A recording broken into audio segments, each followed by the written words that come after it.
Hello. Welcome back to Terry Talks, the final lecture episode interview of our series. Thank you again so much for coming to hear us talk about our industry and the work we do as Native people. I'm coming to you from Los Angeles, where this is the traditional territory of the Chumash, Tongva, Kizh, and Tataviam peoples. As a guest in these territories, I am grateful for these caretakers to allow myself and the rest of my production to work here and pursue our vocations. Thank you. Thank you to those nations. Hello, everybody. We are back. Let's see. I'm not sure if I did anything properly today because I don't know what I'm doing. But we have a very special guest for this final episode. My co-star, Jana Schmieding, who's Cheyenne River Lakota Sioux. Welcome, Jana. Where are you?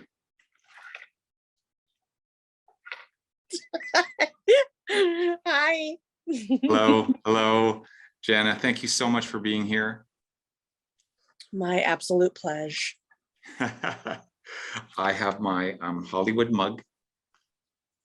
Oh, I have my Hollywood beadwork that I'm. Oh, this is fantastic. This is fantastic. As you know, I've been doing the Terry Talks all January.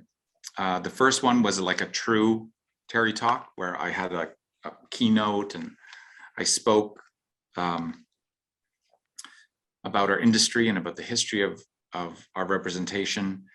Then Kimberly and I spoke the next week in a conversation like what we're having today, and we talked a lot about trauma and the persistence of trauma in the stories about us and why we have to reject that.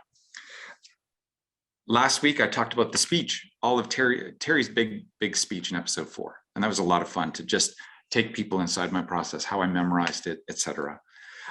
Today, I want to talk to you about your experiences and your extraordinary contribution to this show, to our industry.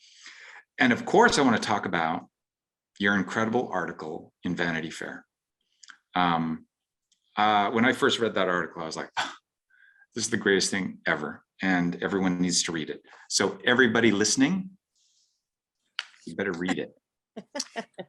I'll be quoting from it and asking you some questions. I'll put a link down here at the bottom of the screen. I don't know. You know how to do that. Like I never know how to do that. I'm kidding. I don't know how to do that. And I was going to do some Q&As, but I think I'll do the Q&As at the very end because I just want to talk to you and I just want to talk about all the fun things that we've been up to this season and talk to you about, I think, the shape of things. The subtitle of these Terry Talks are Michael Greyeyes Dishes on Hollywood. And you and I love to spill tea together. And the art of make-believe. And so part of what I've been trying to do is just really pull back the curtain into the things that we see as workers in this industry on a regular basis and how we react to that, how we deal with that. But first, I guess my first question to you is, what does it feel like today to be sitting? We're almost through our second season of this incredible show. And what does it feel like? What are your thoughts about how we've rolled through so far? Well, like the end of any good production, it's a bittersweet sort of culmination because for pandemic reasons, I feel like the last 2 years of my life you know, from January 2020 until today, I've been writing on the show and now acting on the show. And because the pandemic hit at the beginning of our writing process in 2020, large amount of my experience has been in isolation, except when I get to be on set and be in our, you know, creative community that is Rutherford Falls, where I feel very taken care of, and I feel very, you know, appreciated and valued. So yeah, the end of this production to me signifies sort of a bit of a freedom to now sort of go out to dinner and like be with my friends at some time, you know, like safely, of course, but you know, just to live a little bit, get back into the world, and also, you know, saying goodbye to these people that I feel like we've been working in somewhat risky conditions, and a new, you know, a new sort of culture, Hollywood culture, I think, that has been born out of our show. I think really sad. I'm always sad to say goodbye to these people and the cast and the crew. And yeah, that's it's like leaving summer camp, kind of. It's just like a very immersive, intensive experience. And then you go home, and when I come home, it's like me and my cats. And you don't know, you never know, you know, will we get a third season? Will we get to work together again? Will we get the privilege and honor of collaborating on this kind of a project again? We have to wait to find out. And so, yeah, it's bittersweet, but it's been such an amazing season 2. And I think perhaps you agree that like we've gone even deeper into exploring issues around our indigeneity and community issues that often come up in our daily lives. And we're leaning heavy into the Terry Reagan storylines this season. And so I'm super excited to see the episodes. As am I. You know, just to, obviously we can't spill the tea on what our season is, how incredible and funny and shocking some of the things are. I think fans will be thrilled with the risks that Sierra and you and the other writers have taken.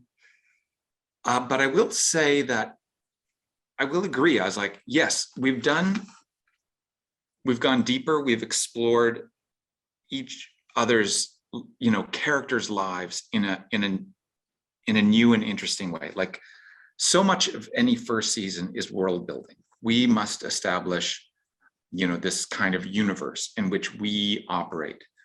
What I love about this season is that the gems that exist in this universe are having moments. Like for me, I think one of the beautiful, beautiful results of the narrative lines that exist in our second season is that Jesse Lee is allowed, I think, greater scope to explore Bobby and you know, what they mean to him. And I think you know, Ed's relationships again are so beautifully responsive to the cataclysmic shifts that hit our show, you know, narratively at the end of this season. I think beautifully, how beautifully wrought your storylines are. The loves of your life, of Regan's life, and you know, how you've joined the sort of the establishment, you know, the Minneshanka establishment, and you have a position of power and authority, and like, well, what happens when that occurs? And of course, Terry's there. Terry is ever, you know, a guy behind the curtain sort of making things happen. And we just had so much fun. I can't wait for people to see it. So I'm super, super, super excited. Yeah. People are, I think, going to really love what we're doing with the characters this year. And it was sort of this, I will say, like, in the writing room, we had too many things that we wanted to do. We really had to like pick and choose and you know, make some tough decisions about what we wanted to put into the episodes, because there's just so much that you can do with these characters. And yeah, I am especially excited to see sort of Terry's like vulnerabilities. I love Bobby Yang in a powerful position and owning their shit and just standing in their power. And I love a Nathan that is also more vulnerable and, you know, a little bit more self-realized. And of course, it's always fun to play Reagan and to have the experience. When you're talking about world building, is very interesting because just earlier today in my therapy, I was bemoaning, you know, I was like, it's very interesting to live in my daily life in this world that doesn't really value Native people and our experiences. And it also doesn't value fat women. And I identify as a fat woman. And I struggle a lot with that aspect of my identity, that like, I want to be able to like be valued and, you know, be sought after, but that's just not the way that our society is. But we have built this world on Rutherford Falls where Native people are central and, you know, have, you know, huge full lives and are able to, you know, advance and fulfill our dreams and our experiences and have desire. And like Reagan has like a sort of a love triangle this season, you know, like multiple romances come back to haunt her or exist in her life. And like, that is such a far cry from my real life, that it's like, oh, I forget that, like, you know, making TV is sort of that world building aspect of making TV is just like theater. It's like, how can we sort of invent worlds where possibilities exist? And, you know, it is sort of essentially at the crux of social change. There's a really important element that is like world building and storytelling and, you know, advancing us beyond where we are now and building pathways narratively toward those ends. Yeah. So I feel like I'm sort of in this weird, like, this very weird world right now where like I come home and I like, you know, have a lot of like internal struggle and strife, and then I get to perform this character who has different struggles and strifes, but they're not the ones that I live with. You know what I mean? They're just very interesting. Yeah. Thank you for articulating that. I actually think, because you're an educator, as am I, someone said something about teaching to me that I think is really important. And it helped me understand my role as a teacher. My mom was a teacher, so I grew up in a educational sort of like educational positive environment. And someone said to me that a teacher that's hard on you holds a belief of what you could be. and is disappointed when you don't move towards that, because they know how great you could be. And I feel that about Sierra. Sierra is the master educator of us as a, you know, a body of Native artists and thinkers. And also she's positing that on an American audience and a global audience, saying, this is who we ought to be. Yeah, I And completely. it's daring. It's actually quite, it's a provocation. It's a provocation, and she,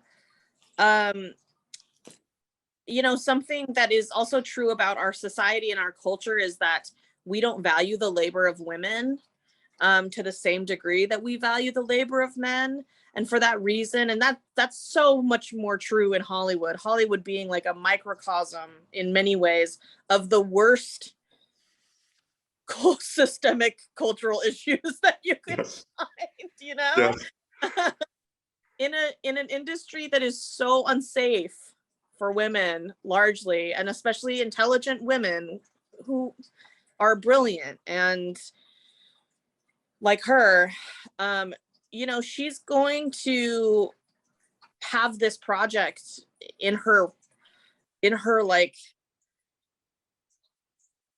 in her like work of art, in her portfolio forever, and all of us get to have a piece of that. And it's just so crazy to think about the amount of praise that she's not going to get for this incredible Sisyphean act that she is doing. I try really hard to, like, you know, commend her in my own way, and you know, give her the deep accolades that I want her to have. And because I just know that, like, she's putting, and we see only a fraction of it, you know what I mean? Like, she goes home after an entire, you know, 15-hour day on set, and she has to type up new sides for the next day, you know? I mean, she's crazy. I joked with her last season, you know, because she was, like, you know, being worn down by that kind of workload. And I was tired, you know, towards the end of the season. And I looked at her and I said, I was like, I'm beat. She was like, I'm beat too. And I said, well, the next generation will rest then. I say that all the time. Yeah. So we've got a job. Yes. Like, we you know, there's no resting on laurels here. No. There's way too much generational work occurring. So thank you for saying that. Your article, so damn good. Oh, you're such a great writer. I want to ask you about this passage, in which you said that Rutherford Falls and this, you know, inflection point. It's not that we're being allowed, quotes, you know, quote unquote, or granted space, quote unquote. It is that the show relies on us to be the cultural critics and comedians that we are. You know, a lot of the interviews I've done have talked about, you know, 2021 being a moment where our show, the first of its kind, appeared on television. Soon after, Reservation Dogs came. Then there was news about Sovereign, you know, being in development for NBC.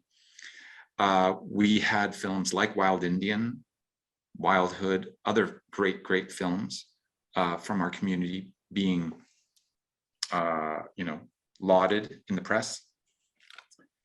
And everyone talked about it being a moment, which of course is, you know, insulting and aggressive. You know, be like, you were granted space, you were allowed space. How do you want us to understand that sentence, that the show relies on us to be? in order to, make manifest, these lives? Well, I think that there's two responses. One, the first part is that there's this like kind of idea or concept, I think, in a lot of like diversity building conversations that are like, we need to carve out space for this group of people because they need representation.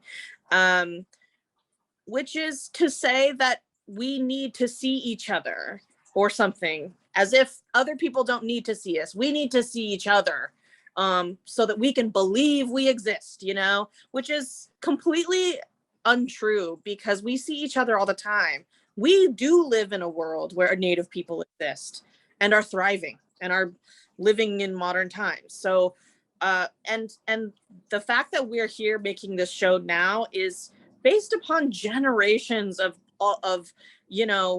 that grind, that hustle that we are experiencing now, but people who have come before us have already been kicking the door down.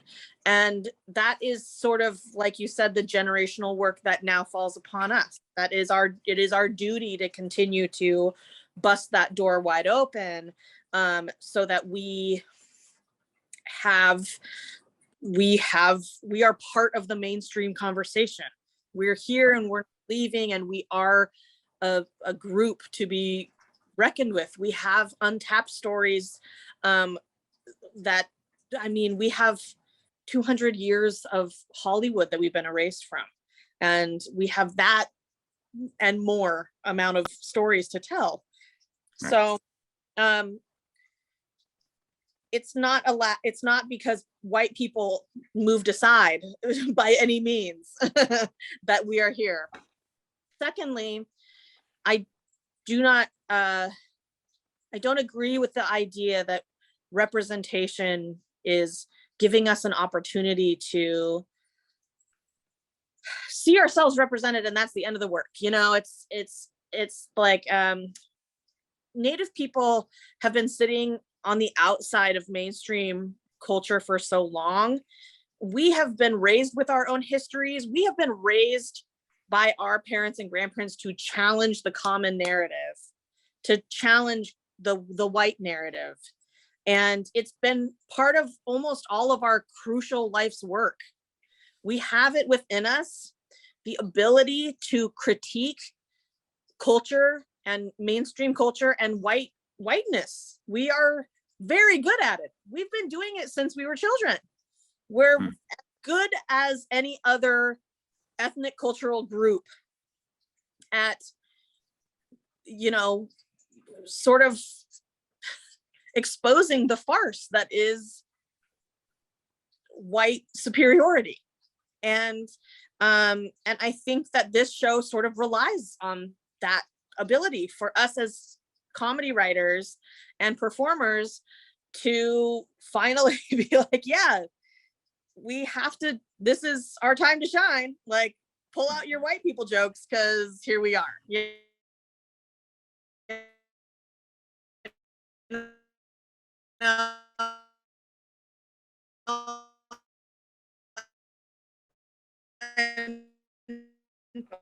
We're actually complicating emotion entirely by saying these are our friends and our loved ones that are still misguided.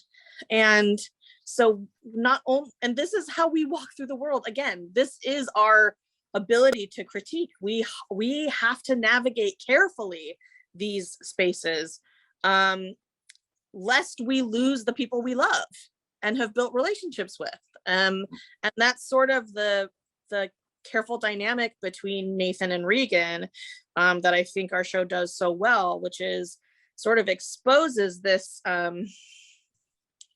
this hierarchy, this supremacy, this idea that Reagan says in episode 7, I think, of season 1, where she says, "Why is your history more important than mine?"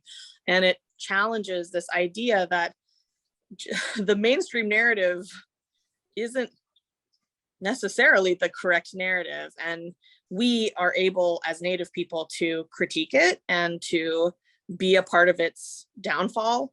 And the show needs us to be able to do that, because that's a huge part of the narrative. Yeah. I was reading many of the reviews for our first season, and Ed's done an incredible thing in embodying Nathan Rutherford so completely. I feel like, to be quite honest, he's not given near enough love for the risk that he, as an established superstar, took in creating Nathan. And so many reviews, especially the ones that were like, the Rutherford Falls soars when we dive into, the Minneshanka storylines, and the storylines of, the Minneshanka Nation. And some of them bemoaned how painfully myopic Nathan's character is and was in terms of history. And my manager and I would laugh at those reviews all the time because we were like, that Nathan is a mirror. Nathan is a mirror to a settler America, and Canada that we are very familiar with. And it's not an outlandish character to us by any means. And so when they'd go, this is so unrealistic that and we're like, oh, really? Oh, really? You don't go home for Thanksgiving and bicker with your, your own relatives? Like, I don't know how these two worlds can coexist, where on one hand, we're like, oh gosh, so many of our parents and are addicted to Facebook, and now they're watching Fox News and blah, blah, blah, and like not see it on TV as, a lighter version, not even pressing as hard into that as we could, it's like, and also I think we're writing to our audience's higher intelligence. I think we're saying we're not simplifying Nathan Rutherford. We're not vilifying him in a way that I think perhaps we might be hungry for. We're challenging that hunger and saying we have to realize that human beings are human beings and no one is faultless. And, we contain multitudes. We all do. And there is like redemption in everyone. There's a possibility. We have to be able to see that, there is a heart and a soul in every human being, and a vulnerability. So yeah, I agree with you. It's very funny it's also very funny to me what white people want to see, or what they are apt to disassociate from. It's like, I don't want to say like a dance monkey dance vibe, but there is a bit of a like, put on your powwow for us vibe sometimes when I read those reviews, and I'm like, you will never see a powwow in our show, babe. Go to Burning Man for that. Yes, exactly. That's hilarious. Our show also has chosen, with joy, the much harder path to explore than I think even a show like Reservation Dogs. I believe that our show takes on the very massive task of an intercultural examination. Like, how do we as Indigenous people navigate an essentially intercultural space on a minute by minute basis? And when you go into community like the way Reservation Dogs does, you can see the complex relationships in community, and then there may be like outliers in which they exist as foils, et cetera, et cetera. But really the nature of the community is in a way whole and contained. Yeah. Rutherford Falls examines what Indigenous people experience in diaspora, in a diasporic condition, and how infinitely more complex our journeys are because of the intercultural experience. Our Diasporic. but it's a talk. It's a Terry talk. Professor Michael at your so in fact, that is, I think our show is the most difficult kind of show to write. It's actually the most difficult kind of show to digest. It's not easy to understand the subtleties of the cultural dynamics that are happening.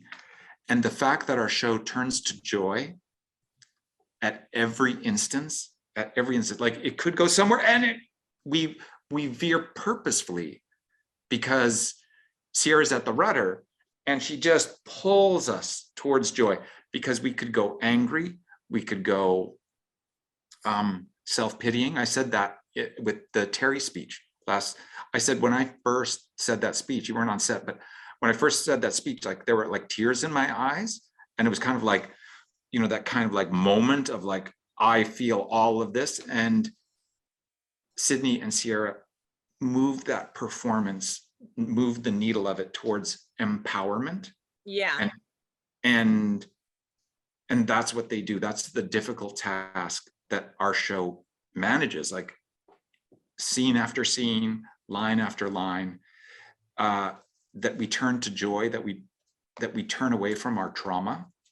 Our trauma exists, but as you said in your article, of course it exists because it exists in many lives, but we don't have the privilege of living there and dwelling on that pain. We can't, we'd die, we'd fall apart. We actually must choose joy. We must choose a forward path. But that pain or trauma or whatever, however you want to describe it, that history remains interwoven into the fabric of the joy, but still the fabric's joy. It's just different. It's just different. So I see our work in our show as being particularly complex because of the intercultural makeup that Sierra and Mike and Ed chose. Yeah, I think you know, I'll pull it away from Reservation Dogs simply because, and as you know, they're such completely different shows with completely different missions. You know, I think Res Dogs is a lot more like slice of life in community, you know, and sort of, I can see that these characters are finding joy, you know, and they're seeking it in their lives after extreme trauma. And in our show, we've sort of built a world, a very different world. And I actually think that the shows feed each other so well, because without one begets the other in a way, you know, in many ways. Like we need sort of this more pan-native story of Rutherford Falls to give context to a more a more slice of life Reservation Dogs, and vice versa. Reservation Dogs sort of gives us that deeper, darker context in a important way that I think is important that people see and that people know of our communities, and it gives us the ability over it in Rutherford Falls to be able to clown on it, make fun of it, and make fun of the oppressor, and I genuinely believe in my life, and I found through comedy that that we aren't creatively encouraged to tap into our joy as Native people enough. If we're looking at our creative work that's for a public audience, we are asked by a colonizer, by the settler gaze. We are often asked to expose our trauma before we are asked to expose our joy. And I think that makes our joy that much more powerful. It makes our joy potent and like and kind of crucial. And I'm very sure that, you know, every social movement has elements of struggle, so many elements of struggle. But you find there are also moments of joy, pure joy. And those moments are often found in community with other people who are struggling. Yeah. I feel like I'm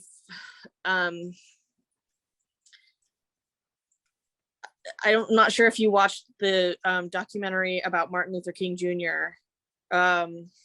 Gosh, what channel was it on?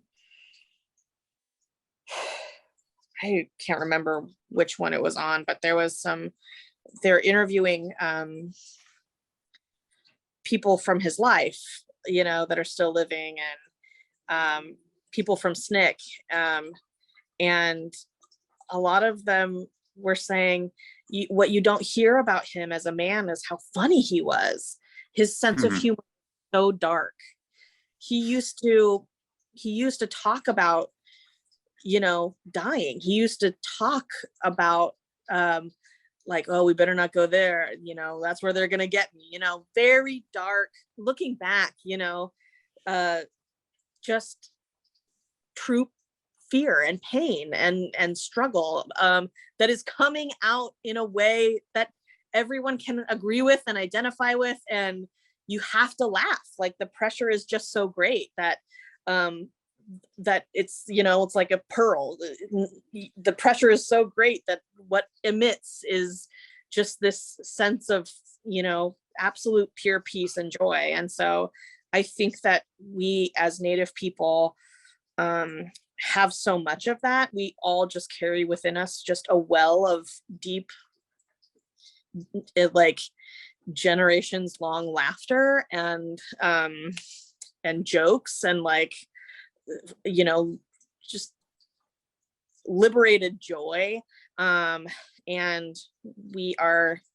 it's so fun to be able to work on a project that's asking us to show that, you know. Yeah. Because I think, you know, if I were to go and pitch several different shows to networks, I guarantee the one that they're going to pick is, if it's a white producer or you know, a large network which is run by largely white men, they want the sadder version. They want the version that helps them remain superior.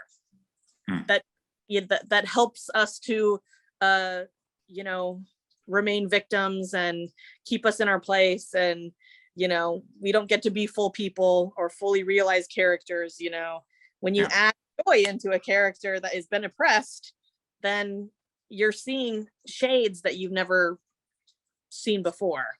So yeah, very much, very true. It was 2 weeks ago that I quoted Kim Harvey and some of the fantastic things that she posts on Instagram and in other places about how we position our drama and where it sits in relation to white superiority, and whether or not it heals us. To whom is it? Is it involved in nation building? Is it involved in repairing kinship networks? Who's that pain for? And does it heal us truly? Right. So she did some beautiful work and does beautiful work around that.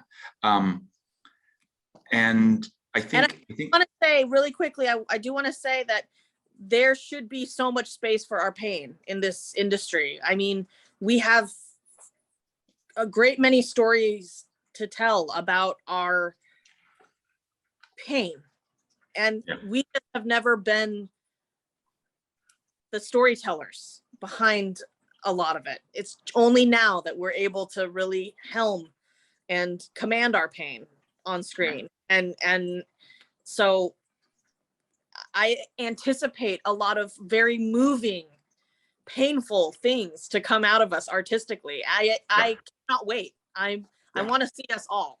yeah, But I'm delighted that we also get to have a laugh. yes. It's very interesting because I know that, you know, on social media and other places, people that I really admire, uh, uh, a black critic said, you know, there was a piece about, you know, there was some drama, I think it was Underground Railroad, and it said, oh, you know, this is about, you know, this period in history when slavery existed. And she said, you know, despite, you know, accolades and, you know, such incredible press for such a brilliant show, you know, people are like, oh, another slave drama. Yeah, okay. So, like, do I really want to go there? And she said, wait a second. Slavery was a, you know, 100+ years of American life. She said World War II was like 5 years. Yeah. And she said, how many World War II movies are there? And people aren't going, oh, come on now. It just, that was 5 years. Like, Yeah. we've had enough of World War II stories. Well, and Barry Jenkins himself, the creator of Underground Railroad, said on Twitter to the same idea. You know, somebody said another, you know, we don't need any more of these, you know, I think it came from within the Black community. Someone criticized saying, we don't want any more of this kind of a drama for ourselves. And, you know, we need to move past it. And Barry Jenkins responded by saying, I'm not ready to move past it. I don't think we are. I think we still need to look at it. And I couldn't agree more. Yeah, yeah, absolutely. And I think that, and I think we are at the point where we as a community of creators and you know, grinders will not allow the next 20 years of film and television to be anything but a vast exploration of our experience. And that means all kinds of experience, you know, whether it's, you know, genre, whether it's thrillers, whether it's detective stories, whether it's comedies, whether it's, you know, romance. The field is literally wide open. Our stories are completely untapped, and the cultural exchange could be earth-shaking. And so that's why I'm so excited to be where I'm at this moment. I think I'll still be, you know, kicking in 20 years, I hope, and making work. And I think your article and the work we do are a huge part of that. You know, you actually said that what we do pierces through, like just a lot of noise, images, history, that joy pierces through. It's as vast as the land. And when I think about joy, I don't think about necessarily like joy as a happy thing. I actually think about joy as power. And we have the power to hold our own narratives, the power to tell which stories we choose and which stories to reject. And so every time I think I hear the word joy, I actually hear something different than maybe what other people hear. I actually think about empowerment. And that to me is where I think the future lies, 100%. Mm-hmm. Yeah, I think Yes, I agree. I feel very empowered by my joy. I know that when I'm in a joyful place, which is, it's not often that we get to, have it, and joy is not something that stays with you for all time. It's fleeting. And so when we can harness it and use it to our advantage, I think it's very powerful. And I do think that, we're talking about a sitcom, which is crazy that our conversation is within the context of a sitcom. But I do want to say that, there is an episode, you're talking about sort of reclaiming our narrative sovereignty, essentially, and being able to tell the stories that we want to tell. And to me, a big part of that is like sort of abolishing the Western industrial complex, and like, finding a way to kind of get certain individuals who are like big, cornering the market on native characters and native stories in the mainstream. White people. I think like when we did episode 5, which is the episode that I co-wrote with Matt Murray, as you know, we make fun of a very popular show, a very popular drama on our show, and we sort of make fun of, being asked to be a consultant on a Western TV show, and Reagan and Terry go and consult on this TV show. So it's a show within a show episode. And you and I have talked about this too, but this is a story for people who are watching today. But there was a moment when we were shooting one of the scenes, you and I, and of course everybody on our crew knows of this other show that we're parodying it not directly. We're parodying sort of like an amalgamation of several different Westerns that have native characters that are just absolute bullshit characters. But this one show comes to the top of our mind anyway. So I asked Rich, the key camera operator, and I go, so and Mike, his other operator, I go, so do you guys see this show that we're parodying? Do you guys see now that you've worked on this episode, do you see that show differently? And they're like, absolutely. Absolutely. Like, I can't believe some of the things that they're doing over there. I know. Comedy as the laser, comedy as the scalpel. George Carlin and others would be, Charlie Hill and all the rest would be very proud of how we dissect America and what America loves. Sure would. I can't thank you enough for your work as Reagan. I've worked beside you day after day for months now. You came to Reagan fully formed. You had a beautiful life experience to like pour into her. But what I love about your work this season is just how incredibly how you've deepened your fluency in terms of understanding camera acting. And I think that you and the other writers have drilled down into the beautiful souls and hearts of these characters. So I've watched it week after week, and your work is absolutely astounding. You so deserve that Independent Spirit Award nomination. I will see you in March when we go to the ceremony in Santa Monica and celebrate. And I hope I hope that our industry recognizes your incredible work and mine and Yeah. many others in the show next Thank year you. for those big awards. What you've done this season is, if Sierra's work was Sisyphean, your work was Herculean, I guess. I don't know. Let's keep using the Greeks here.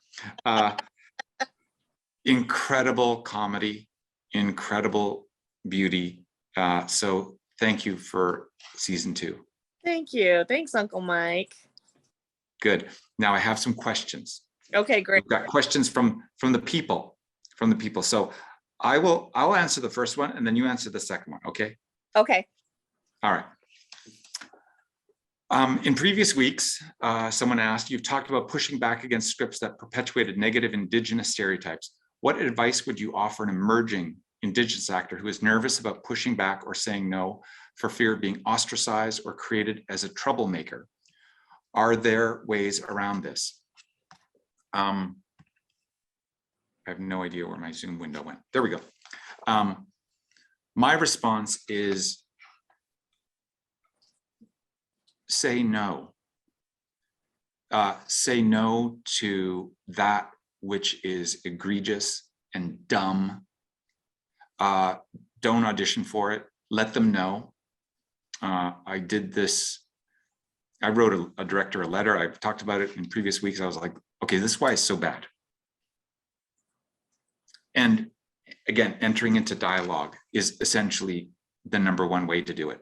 When you enter into dialogue, it's not fait accompli. It's not done. It's like, it's not the fuck you, get this shit out of here, get this shit out of my face.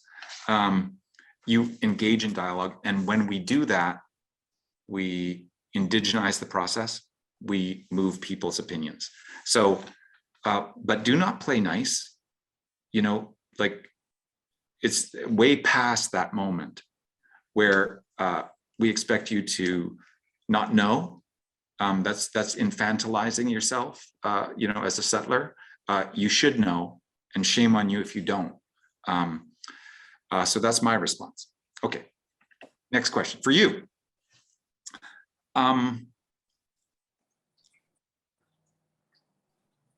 How do you keep it real in Hollywood today? How do you manage, you know, this life where we're, you know, these public figures, and how do you manage this Hollywood machine?